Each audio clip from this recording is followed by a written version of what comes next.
అందరికీ నమస్తే. ఇవాళ నేను మా మా అబ్బాయిని స్కూల్లో దింపుతుంటే, ఈ పొద్దున్నే దింపే ఆటోలు, ఈ ఓమ్ని వ్యాన్లు చూశాను. అవి ఎంత టైట్‌గా ఉన్నాయంటే, క్యా అసలు ఆటో డ్రైవర్లు వాళ్ళు అంత చిన్న పిల్లల్ని అలా ఎలా కుక్కేస్తున్నారు? అసలు ఎంతమందిని ఎక్కించుకోవాలి? ఆటో వాళ్ళు ఎంతమందిని ఎక్కించుకుంటున్నారు? అదే ఓమ్ని వ్యాన్‌లో ఎంతమందిని ఎక్కించుకోవాలి? ఎంతమందిని ఎక్కించుకుంటున్నారు? ఆటో డ్రైవర్లకి ఆశ ఉందనుకుంటే, అక్కడ తల్లిదండ్రులు ఎలా పంపిస్తున్నారు? ఇప్పుడు మన స్కూల్ పంపించేది పిల్లల్ని బ్రైట్ ఫ్యూచర్ ఇవ్వాలి, మంచిగా పంపించాలని రూపాయి ఎక్కువైనా సరే ప్రైవేట్ స్కూల్లో చదివిస్తాం. ప్రైవేట్ స్కూల్లో అంతంత ఫీజులు పెట్టి మీరు చదివిస్తారు, కానీ ఆటోల దగ్గర ఎందుకంటే అంత కక్కుర్తి? నేను ఇవాళ చూస్తాను, ఒక ఆటోలో ఈజీగా 10 నుంచి 12 మంది పిల్లల్ని వాడు కుక్కేశాడు.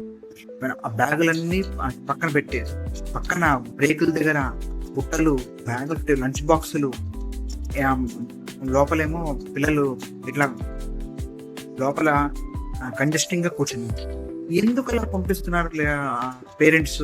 అసలు ఎలా పంపిస్తున్నారు? ఎంతమంది ఆటో ఎక్కుతున్నారు? ఆటో డ్రైవర్ల కంటే బుద్ధి లేదు. వాళ్ళు ఎంతమంది ఎక్కించుకోవాలి, వ్యాన్ డ్రైవర్లు ఎంతమంది ఎక్కించుకోవాలి అనేది కామన్ సెన్స్ లేకుండా ఆటో డ్రైవర్లు ఏం చేస్తున్నారు? అసలు అలా ఎలా ఎక్కించుకుంటున్నారు ఆటో డ్రైవర్? నాకు అర్థం కావట్లేదు. ఎంత డబ్బు ఆశ ఉంటే మాత్రం ఆ పిల్లలు రేపొద్దున ఒక చిన్న జరగకుండా ఏమైనా చిన్న యాక్సిడెంట్ అయితే పిల్లలందరికీ దెబ్బలు తగ్గుతాయి.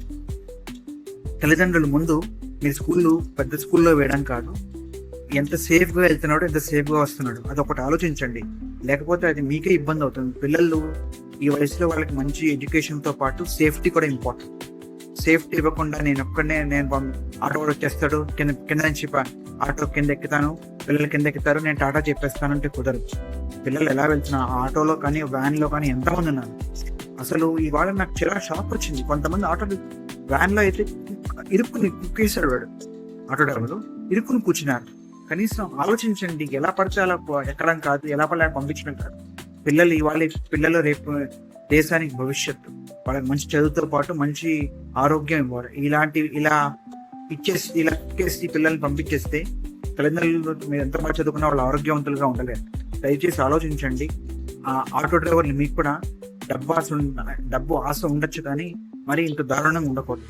నేను ఫొటోస్ ఎందుకు తీయలేదంటే మళ్ళీ అవి వాళ్ళ ప్రైవసీకి ఉంటుందని ఫొటోస్ ఇలా వీడియో తీస్తున్నాను. సో ఒకసారి ఆలోచించండి. పేరెంట్స్ మీరు కూడా ఆలోచించండి. Thank you.